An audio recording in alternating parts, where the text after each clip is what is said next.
নমস্কার, আরও একটা গুরুত্বপূর্ণ আপডেট নিয়ে চলে এলাম। খুব গুরুত্বপূর্ণ ভিডিও। চ্যানেলে ফার্স্ট টাইমে থাকলে চ্যানেলটাকে সাবস্ক্রাইব করে বেল আইকনটা টিপে রাখতে হবে লেটেস্ট গুরুত্বপূর্ণ আপডেট পাওয়ার জন্য। স্টেপ টু স্টেপ আজকের আপডেটটি আপনাদের সামনে তুলে ধরছি।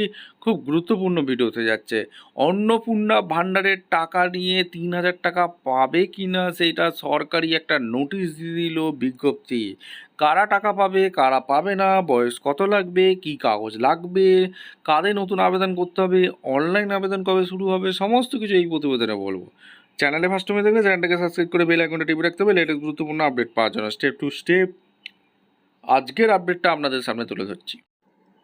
আচ্ছা, সরকার যে অফিসিয়ালি বিজ্ঞপ্তি দিয়েছে, ছবিতে পশ্চিমবঙ্গ সরকারের নারী ও শিশু বিকাশ সমাজ কল্যাণের দপ্তর, department of woman child development and social ওয়েলফেয়ারে একটি বিজ্ঞপ্তি প্রকাশিত করে দিয়েছে। দেখে এটি 19শে মে 2026-এ সার্কুলার করেছে। মেমো নাম্বার এখানে দেওয়া আছে। বিজ্ঞপ্তিতে অন্নপূর্ণা যোজনা নামের একটি নতুন প্রকল্পের কথা বলা হয়েছে। নিচের এই মূল বিষয়গুলো সহজ ভাষায় আপনাদের বুঝিয়ে দিচ্ছি বাংলাতে। প্রকল্পের উদ্দেশ্য ও আর্থিক সুবিধা: পশ্চিমবঙ্গ সরকারের রাজ্য সকল যোগ্য মহিলারা এই সামাজিক অর্থনৈতিক উন্নয়নের জন্য এই প্রকল্প চালু করেছে। অর্থাৎ এই প্রকল্প শুধুমাত্র মহিলারাই 3,000 টাকা করে পাবে। এর অধীনে প্রতি মাসে 3,000 টাকা করে আর্থিক সহায়তা সরাসরি ব্যাঙ্ক অ্যাকাউন্টে ডিবিটির মাধ্যমে দেওয়া হবে। 3,000 টাকা দেওয়া হবে, ডিবিটি করে থাকতে হবে। এটা পরিষ্কার বলে দিয়েছে। টাকা সরাসরি আধার কার্ডের সাথে যুক্ত ব্যাঙ্ক অ্যাকাউন্টে পাঠানো হবে। অর্থাৎ আধার কার্ডের সাথে যুক্ত ব্যাঙ্ক অ্যাকাউন্টে পাঠানো হবে। 1 জুন 2026 থেকে এই টাকাটা পাবেন। আবেদনের শর্তাবলী: মহিলাদের বয়স হতে হবে 25 থেকে 60 বছরের মধ্যে হলেই এই আবেদনটা করা যাবে।